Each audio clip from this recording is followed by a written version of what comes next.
श्री गुरुचरित्राचे पारायण कसे करावे, पारायणाचे महत्त्व आणि नियम. गुरुचे मार्गदर्शन कसे आवश्यक आहे याचे विवेचन या श्री गुरुचरित्र ग्रंथात श्रीपाद श्रीवल्लभ व श्री नृसिंह सरस्वती यांनी केलेल्या लीलामधून वर्णन करण्यात आले आहे. श्री गुरुचरित्र पारायण कसे करावे आणि जर तुम्ही श्री गुरुचरित्र पारायणाला बसू इच्छित असाल तर जाणून घ्या खाली दिलेले काही नियम. श्री गुरुचरित्र पारायण करण्याची संधी मिळाली तर भाविक आवर्जून या संधीचा लाभ घेतात. या ग्रंथाचे 52 अध्याय आहेत तर काही ग्रंथात 53 अध्याय आहेत.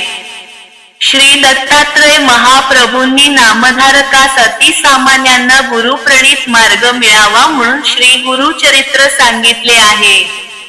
श्री गुरुचरित्र ग्रंथ हा 5वा वेद मानला जातो. असे सांगितले जाते की श्री गुरुचरित्र हा साधा ग्रंथ नसून दैवी शक्तीने भरलेला सिद्ध मंत्ररूप महाप्रासादिक आणि वरद ग्रंथ आहे.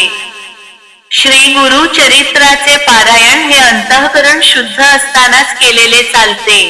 श्री गुरुचरित्र ग्रंथाचे अध्याय. श्री गुरुचरित्र या ग्रंथाचे 52 अध्याय असून ओवी संख्या 7491 एवढी आहे. काही ग्रंथात 53 अध्याय आहेत. त्याची विभागणी ज्ञानकांड, कर्मकांड आणि भक्तिकांड यांचा समन्वय या ग्रंथात साधला असून या तीनही उपासनांसाठी गुरूंचे मार्गदर्शन कसे आवश्यक आहे याचे अतिशय सुंदर आणि मर्मग्राही विवेचन ग्रंथकर्त्याने आपल्या ओघवत्या भाषेत केले आहे. श्री गुरुचरित्र या ग्रंथात श्रीपाद श्रीवल्लभ व श्री नृसिंह सरस्वती यांच्या लीलांचे चमत्कृतीपूर्ण वर्णन रसाळपणे केले आहे. इतकेच नव्हे तर श्रीगुरूंच्या चरित्राच्या निमित्ताने त्यांच्या असंख्य लीलांचे कथात्मक निरूपण अतिशय सुबोध व प्रासादिक भाषेत केले आहे. अशी करावी पारायणाची तयारी. श्री गुरुचरित्र वाचन सुरू करण्यापूर्वी आदल्या दिवशी समक्ष 4 कुत्रे व गाय यांना नैवेद्य द्यावा. 4 कुत्रे म्हणजे 4 वेद आहेत व 1 गाय म्हणजे दत्तात्रेयांची कामधेनू असल्याने हा नियम पाळावा असे सांगितले जाते. श्री गुरुचरित्र पारायणापूर्वी फुले विशेषतः देशी गुलाबाची असावीत तसेच हार, तुळशी, सुगंधी उदबत्ती, धूप, कलश, विड्याची पाने, नैवेद्यासाठी पेढे किंवा अन्य काही, अष्टगंध, चंदन, अत्तर, रांगोळी, 2 आसने, 1 चौरंग, चौरंगावर पिवळे किंवा भगवे कापड, चौरंगा भोवती व गुरु दत्तात्रयांचे आसनाभोवती रांगोळी काढावी. चौरंगास आंब्याचे तोरण बांधावे तसेच प्रमुख दरवाजाला तोरण बांधावे. चौरंगाजवळ डाव्या बाजूस समई लावावी. श्री गुरुचरित्र ग्रंथाचे वाचन चालू असेपर्यंत समईची ज्योत लागलेली असावी. ती ज्योत विझता कामा नये. तसेच श्री गुरुचरित्राचे वाचन चालू असेपर्यंत अगरबत्ती पेटती ठेवावी. श्री गुरुचरित्र पारायणास बसण्यापूर्वी आपल्या गावातील दत्त मंदिरात अथवा जवळच्या श्री स्वामी समर्थ मठात जाऊन देवासमोर नागविलीच्या पानाचा विडा, सुपारी व नारळ ठेवून तुम्ही करत असलेल्या श्री गुरुचरित्र पारायणास उपस्थित राहण्यासाठी देवास प्रार्थना करावी. घरातील वडील मंडळीस नमस्कार करून पारायणासाठी तुमच्यासाठी टाकलेले आसन ग्रहण करावे. प्रथम अथर्वशीर्ष वाचावे. 1 माळ गायत्री जप म्हणावा आणि 1 माळ श्री स्वामी समर्थ जप अथवा दत्त मंत्र म्हणावा. शास्त्रशुद्ध सप्ताह करण्यासाठी खालील नियम पाळावेत. श्री गुरुचरित्र सप्ताह करताना प्रारंभ शक्यतो शनिवारी व सांगता शुक्रवारी करावी. कारण शुक्रवार हा श्री नृसिंह सरस्वती स्वामी महाराजांचा निजानंदगमनाचा दिवस आहे. श्री गुरुचरित्र वाचण्यापूर्वी आदल्या दिवशी 1 गाय व 4 कुत्रे यांना गव्हाच्या पोळीचा नैवेद्य खाऊ घालावा. श्री गुरुचरित्र ग्रंथाचे वाचन करताना आपले तोंड पूर्व किंवा उत्तर दिशेला करावे. वाचण्यापूर्वी रोज श्री दत्त महाराजांच्या फोटोची व पोथीची पूजा करून एक माळ गायत्री मंत्र, एक माळ श्री स्वामी समर्थ या मंत्राचा जप करावा व श्री गणपती अथर्वशीर्ष वाचून पोथी वाचण्यास सुरुवात करावी. श्री गुरु चरित्राचे वाचन पहाटे 3 ते सायंकाळी 4 या दरम्यान करावे. दुपारी 12 ते 12:30 ही वेळ श्री दत्त महाराजांच्या भिक्षेची असल्याने त्यावेळेस पारायण वाचन बंद ठेवावे. श्री गुरु चरित्र वाचनाच्या कालावधीत दुसऱ्यांच्या घरचे अन्न घेऊ नये. आपली आई व बहीण किंवा पत्नी यांच्या हाताचे अन्न खाण्यास हरकत नाही. उपवास करू नये.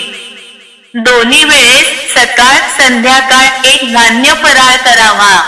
काही समस्या असल्यास आपल्या स्वखर्चाने बाहेर खाण्यास हरकत नाही. श्री गुरु चरित्र वाचण्याच्या कालावधीत पुरुषांनी दाढी वाढवू नये. स्वतःच्या हाताने दाढी करावी. तसेच या काळात चामड्याऐवजी नॉयलॉन किंवा रबरी चप्पल वापरावे. श्री गुरु चरित्र वाचनाच्या कालावधीत ब्रह्मचर्य पाळावे. श्री गुरु चरित्र वाचनाच्या कालावधीत सूतक असणाऱ्यांच्या घरी किंवा अंत्यविधीस जाऊ नये.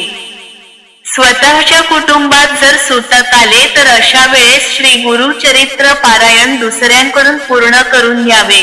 पारायण अर्धवट सोडू नये. तसेच पारायणाला बसण्या अगोदर वेळोवेळी गोमूत्र शिंपडावे.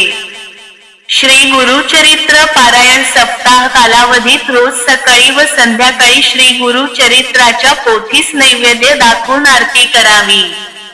तसेच रोज रात्री झोपण्यापूर्वी श्री विष्णू सहस्त्रनाम वाचावे. श्री गुरु चरित्र वाचण्याची पूर्वापार पद्धत.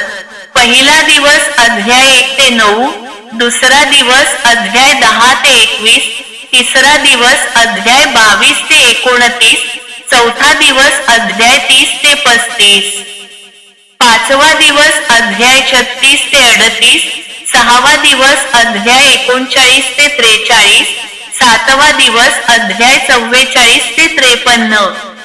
श्री गुरु चरित्र सप्ताह हा 7 दिवसाचे एक पारायण या पद्धतीने करायचा असतो.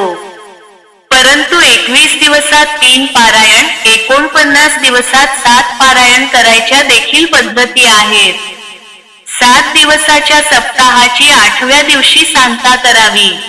सांगतेच्या दिवशी सकाळी 10:30 वाजता श्री दत्त महाराज व श्री कुलदेवता आणि श्री स्वामी समर्थ महाराज तसेच श्री गुरु चरित्र ग्रंथाकरिता एक नैवेद्य दाखवावा.